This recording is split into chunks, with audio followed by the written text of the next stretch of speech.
My friend Leo had a knack for getting us into situations we had no business being in.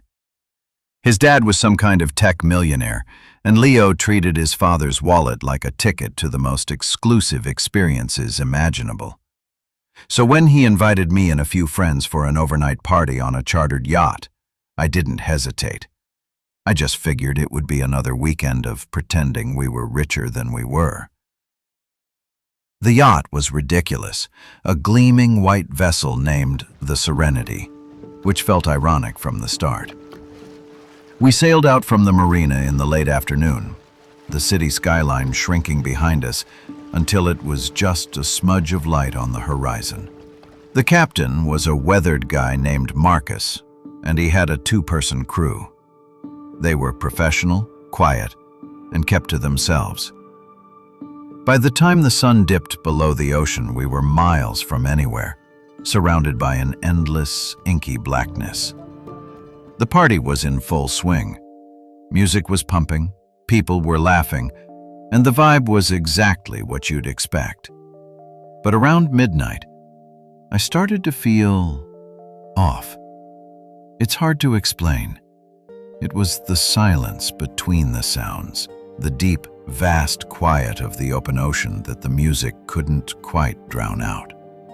I was leaning against the railing, looking into the black water, when I heard the first strange noise. It was a dull thump against the hull, low and heavy, like something substantial had bumped into us. I looked over at Leo's girlfriend, Chloe, and she had a weird look on her face too. "Did you hear that?" she asked. Leo, ever the party host, just laughed it off. "Probably just a big wave or some driftwood," he said, turning the music up. An hour later, the generator sputtered and died.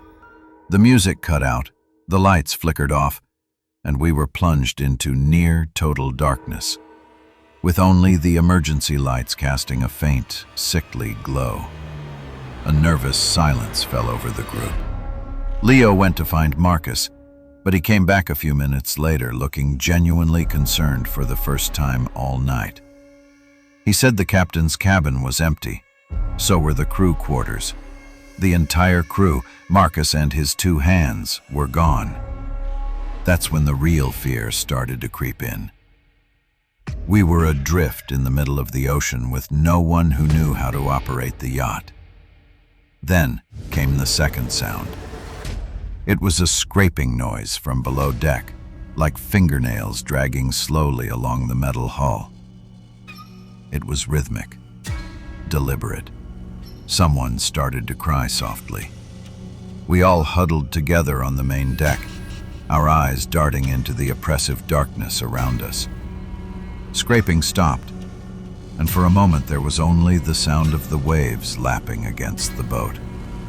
Then we heard a splash. It was close, too close. Someone screamed that they saw something in the water, a pale shape just beneath the surface. Before anyone else could see it, it was gone. Panic erupted.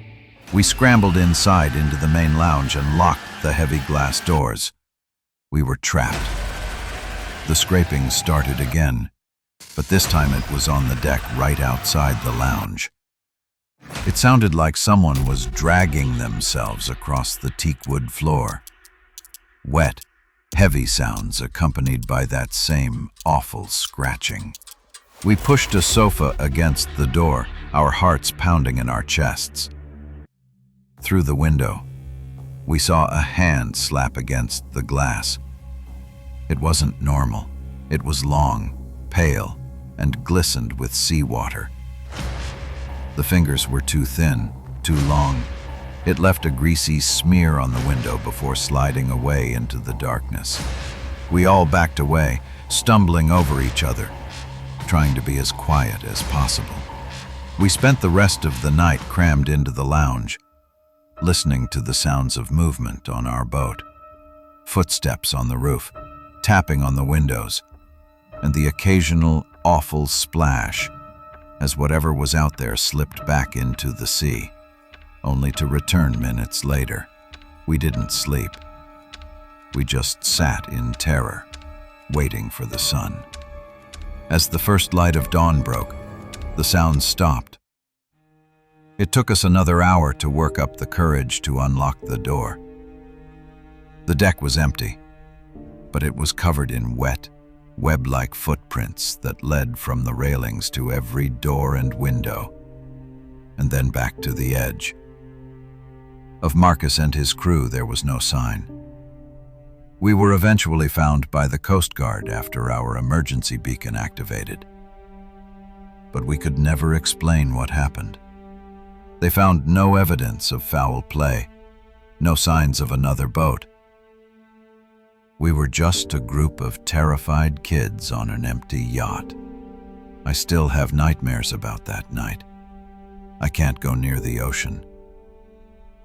All I can think about is that pale hand on the glass and the vast, dark water it came from.